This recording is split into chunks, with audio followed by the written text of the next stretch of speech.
You know how every year at conventions like South by Southwest and the Toronto Film Festival, there's always that one film that generates a ton of positive buzz? Then a few months later it hits regular theaters, so everyone can finally see what all the fuss was about. Back in 2006, that movie was the slasher horror film, All the Boys Love Mandy Lane. Except that instead of it being released into theaters, the studio that bought the rights thought it would be a better idea to never release it. At least not for a long, long time. The concept for the film started all the way back in the year 2000 at AFI, the American Film Institute. Jacob Foreman was writing a script and talking about it with his friend and future director, Jonathan Levine. He was writing a high school coming-of-age film disguised as a slasher that was heavily influenced by the cult hit Dazed and Confused. Beyond Dazed and Confused, the movie was also influenced by films like The Virgin Suicides and The Texas Chainsaw Massacre. After film school, they shopped the idea around, and after some time, they were able to secure a $600,000 budget. The writer and director knew the film would live or die on the casting of Mandy Lane. After a casting session with relative newcomer Amber Heard, they knew they had their lead. The writer even said that Heard was exactly what he had envisioned when he was writing the screenplay. The film revolved around Mandy Lane, a high school girl that was previously awkward, but blossomed over the summer.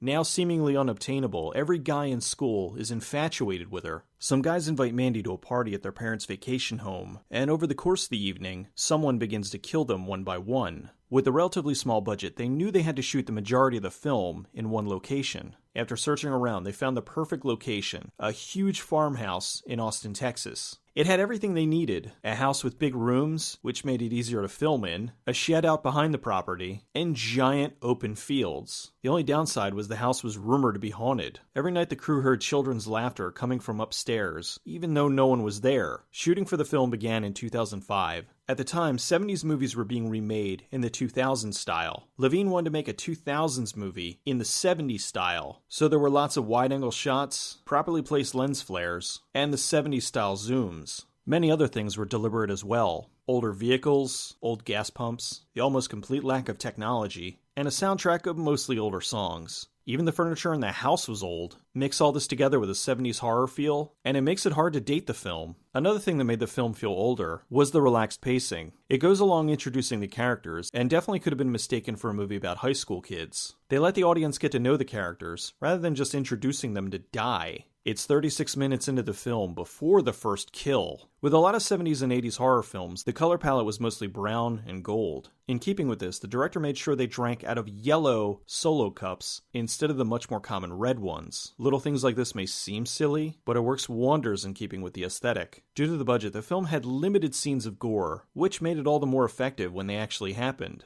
Kind of like how in Jaws, how due to mechanical issues, they didn't show the shark until the end. They shot the movie on film, and while that helped to give the movie a distinct throwback look, it presented a major problem. Film is expensive. The swimming pool scene was the last day of shooting, and they were running out of film. The director was trying to get the shots he needed, with as few takes as possible. If they ran out of film, that meant they'd have to get more and shoot an additional day, which they didn't have the budget for. Thankfully they made it.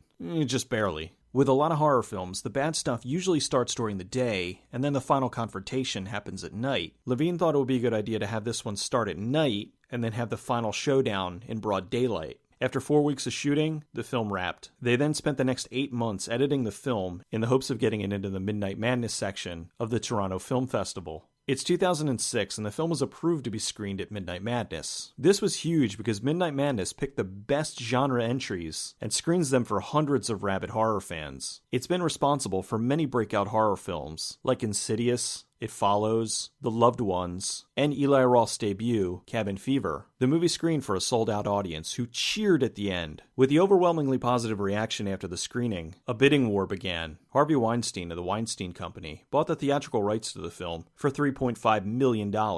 He planned on having his studio release it in somewhere between 800 and 1,000 screens. For Levine and Company, it was a dream come true. That is, until they had the film test screened. Test audiences hated the film, and Weinstein feared the movie might not do so well theatrically. So instead of releasing it to a smaller number of theaters, he had the film shelved indefinitely. In the US anyway. A year later, the producers met with the Weinstein Company and convinced them to sell the film if they weren't going to release it. They sold it to another studio that was planning on releasing it, but before that happened, the company went out of business, and the film went into a vault. Somewhere along the line, the film was bought for foreign distribution, and in 2008 it was quietly released on DVD in the UK. Years go by and the cast is becoming more well-known. Amber Heard's in major releases like Zombieland and Drive Angry. Luke Grimes was in True Blood, and Michael Welch was Mike in the Twilight movies. Jonathan Levine continued directing, with movies like the critically successful 50-50 and the financially successful Warm Bodies. Around that time, Tom Quinn, the new co-president of Radius TWC, a subdivision of the Weinstein Company, was working on acquiring the rights to the film. He'd been a fan of the film since he saw it back in 2006, but he was working at Magnolia at the time and was outbid by the Weinstein Company. Now 2013, 7 years after the premiere of the movie, Radius TWC has a limited US theatrical release of the film, and then shortly after puts it out on DVD and Blu-ray. By this point the movie had become somewhat of an urban legend, which unfortunately set some unrealistic expectations for audiences. Still, fans of good original horror loved it, and it quickly became a cult hit. Levine was just happy to finally have it released. Even though the movie went over well with horror audiences, there were still some folks confused by the film. I'm about to go into the motives of the characters, so if you haven't seen it and you don't want the movie spoiled, I recommend you go watch it and then come back and finish the video. Mandy Lane and Emmett were social outcasts. It just so happens that one summer, Mandy blossomed, and now every jerk in school wanted to sleep with her. After Emmett convinced the jock to jump off the roof, Mandy saw the lengths that people would go through for her. She already had a messed up childhood, which they hinted at the beginning, but never really fully explained it. So you did get the feeling that there was something devious under that innocent look. Mandy and Emmett devised their murder-suicide pact, which he documents in his manifesto. In the beginning you think it's his diary, but at the end, you see it's their plan.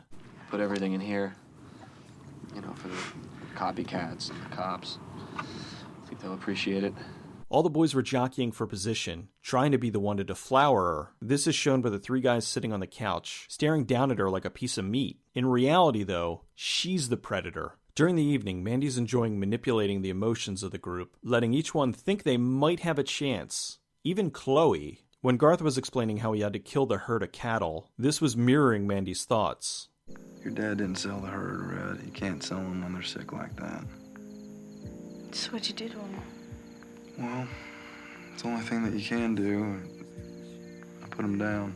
In her mind, she was really culling the herd. She saw them as weak, flawed humans that need to be put down. This is reinforced by Emmett wearing the natural selection shirt. When Mandy kisses Emmett, she realizes that he's no better than the rest of them. You should never do anything for me.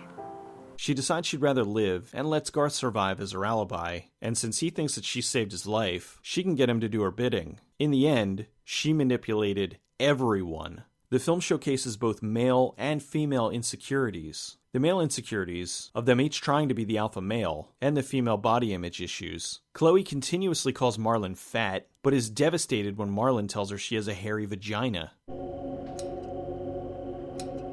When Mandy strips to go swimming, the girls both feel inadequate. They're high school kids, so Chloe putting "Chloe is hot" on the fridge magnets and standing naked in the window trying to get Garth to notice is just school kid mentality looking for acceptance. The kids weren't awful, they were just kids. Tragic, insecure, and somewhat naive. The movie's an outstanding throwback to 70s horror films. Amber Heard absolutely shines in this, her first leading role, and the movie looks way more expensive than it was. The movie has some wonderfully creepy moments, like when Jake and Marlon are in the barn, and Emmett is standing just out of focus. Any self-respecting horror fan should absolutely watch this. Now that the film's been released, it's humorous to hear Harvey Weinstein saying, "We've always loved Mandy Lane."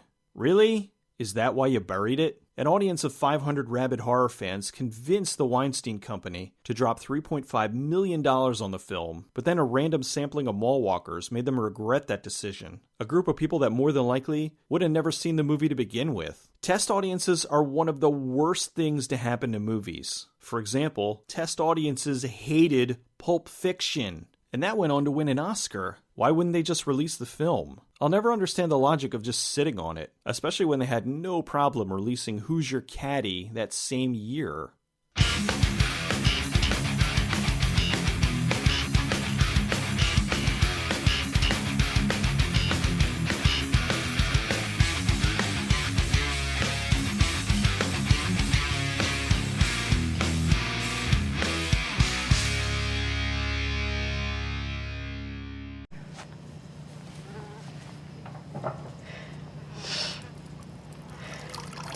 Dude, you gotta trim that thing.